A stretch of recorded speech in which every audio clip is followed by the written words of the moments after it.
Hello. Good evening. Welcome to a very late in the day for me live. I'm Lauren Lefkowitz, executive coach, and I am happy-ish to be here with you. If you're with me, bring me some inspo. Tell me, say hello in the chat, or come leave me a comment if you're in the replay. I am in the middle of 30 days of going live in a row. It's day 8, and I did not want to go live tonight. I'm tired. I had a haircut today, which you probably can't tell because I just had a trim, but I didn't like the products that ended up in my hair. And so I feel like I can't wait to just like get in the shower and rinse them out and kind of want to go to bed. And those are all of my complaints. But I'm committed to this 30 days live. If you don't know, Katie McManus and I are together in a 30-day live challenge, 30 days in a row. And today is day 8. And I was out later than I expected by like a couple of hours. Went to dinner with a friend after being in a meeting together that ran longer than we thought. And I came home. It was 10 o'clock at night here when I got home. And all I want to do is like get into bed and go to sleep. So I walked the dog. We are ready for bed, except for, still being dressed. Well, me, she doesn't wear clothes. She came with fur. And this is my final task of the evening. So I'm like joking a little bit because of course I have the energy for it. Like I could skip tonight and just do it tomorrow. But I'm avoiding the pain of the consequence of doing it tomorrow. And as I was driving home and thinking like, oh, I don't really want to. Oh, I just want to go home and get in bed. I just want to go home and go to sleep. I was like, you committed to this, Lauren. And I just started laughing because, old me, perfectionist me is like, you committed to it. It's 30 days. If you don't do it, well, then you'll just beat yourself up. And I'm actually not looking at it that way. I for sure am looking at it like I'm avoiding pain. And I see my friend Guinevere just joined in the on the Instagram live. So hello, my friend. And I was actually texting with this friend about not really wanting to do this and coming in and half-assing tonight's live. And as you can see from the topic, I'm going to be talking about, are you pursuing joy or avoiding pain? And so Katie and I put together this live challenge for ourselves that we would each go live, sometimes together, mostly separately, for 30 days straight. If either one of us fails on this, then we each have a consequence. Katie's consequence is that she has to sing the entirety of a song on a video. She chose this consequence, and I get to choose the song. And my consequence is that I have to post an objectively unappealing picture of myself. She agreed, no nudes, but an objectively like unappealing picture, and she gets to choose the angle or the pose or the whatever. So we're both avoiding pain and finding pleasure in what we're doing. And when I texted my friend Guinevere about this and said that I was gonna do it, I'll be in and out in 10 minutes, hopefully. I'm half-assing it. She said, it's not half-assing if you only have a half an ass's worth of spoons, then you're whole-assing it. And I said, I'm gonna quote you on that in my live. And she texted back, curtsies. And that she's so glad I'm her friend, and I'm very lucky to have her as a friend as well. So so tonight's topic is the dichotomy, is that the word, of pleasure versus pain, right? So are we pursuing joy in our lives, in our careers, or are we avoiding pain? And I think, when I think about this, I think of so many years where I was working, I was overworking, I was overpleasing, I was hyper achieving, and I was doing it in the interest of providing joy and comfort and service to others. but not to myself. For me, it was avoiding the pain of imagining that I had failed. And so I lived in this world, in this life where I worked extra, double, triple hard to make sure that I got everything done as exactly right as possible, that if I didn't get it done correctly, that I sort of fell on my sword and took full responsibility for that. And that if I wasn't doing everything exactly correctly, that there couldn't be any joy in it. There couldn't be any pleasure in having accomplished the thing if I didn't do it, in my mind, exactly correctly. And I think about this with my clients, with the people in my community who I know who are workaholics and people pleasers, and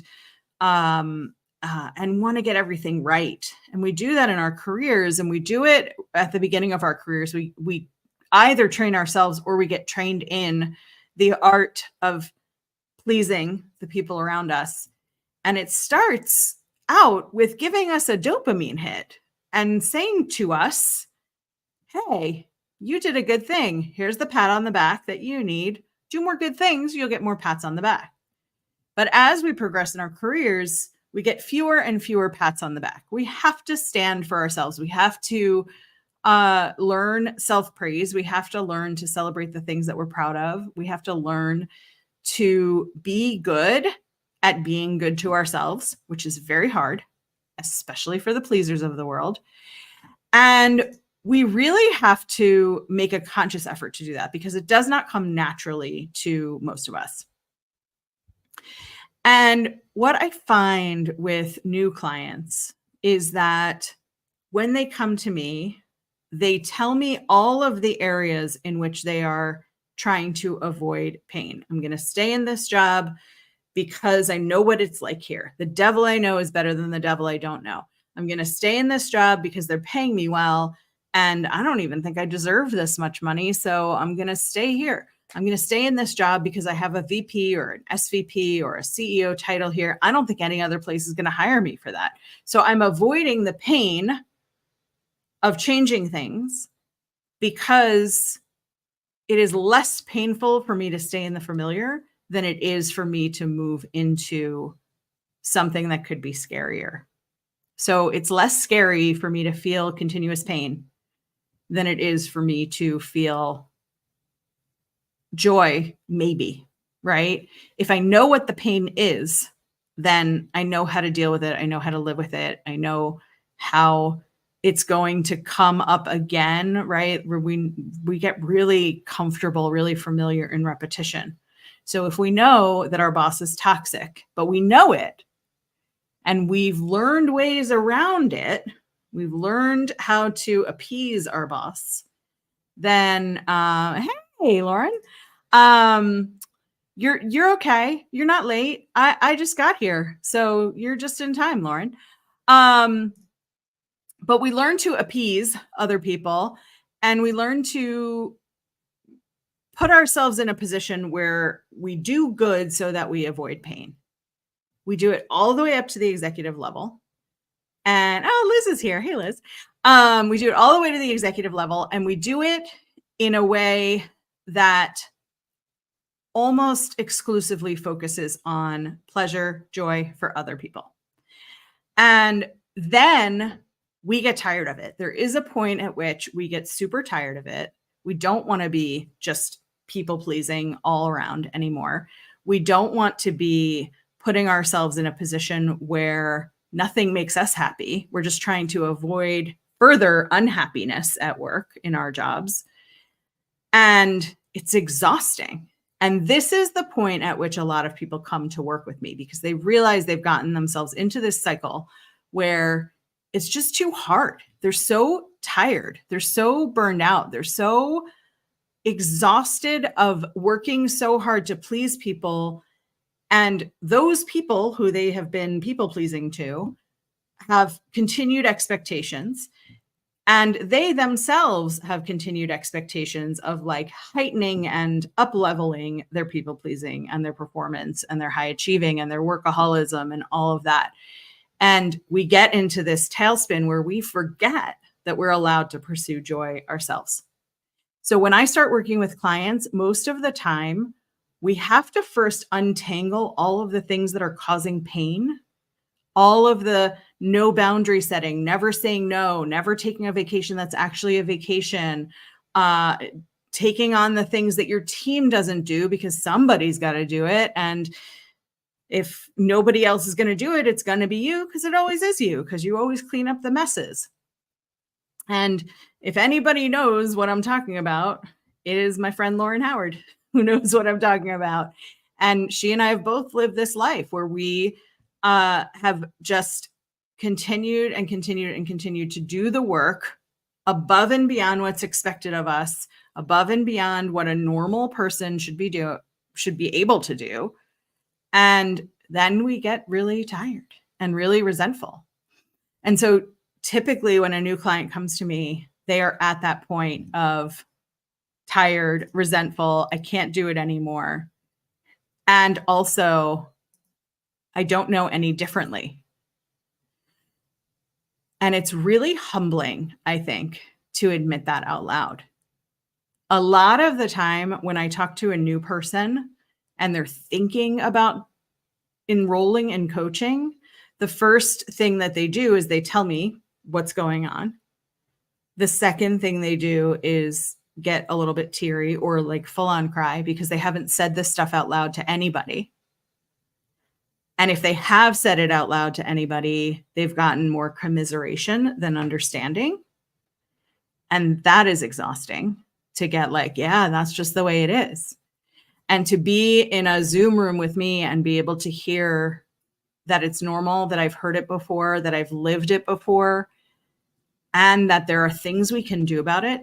You don't have to just live this way. This isn't the only way, is a huge relief. So even for people who don't come and work with me, who just have this one strategy call with me, this one call to discover if they're ready for coaching, they walk away relieved because they finally said out loud, I can't work like this anymore. I can't live like this anymore. And so while they may start out with, and while we may all start out with, how do I avoid this pain? Once we start untangling what the pain is and how to escape some of the pain, then we start to head towards what do you actually want and how can you pursue joy?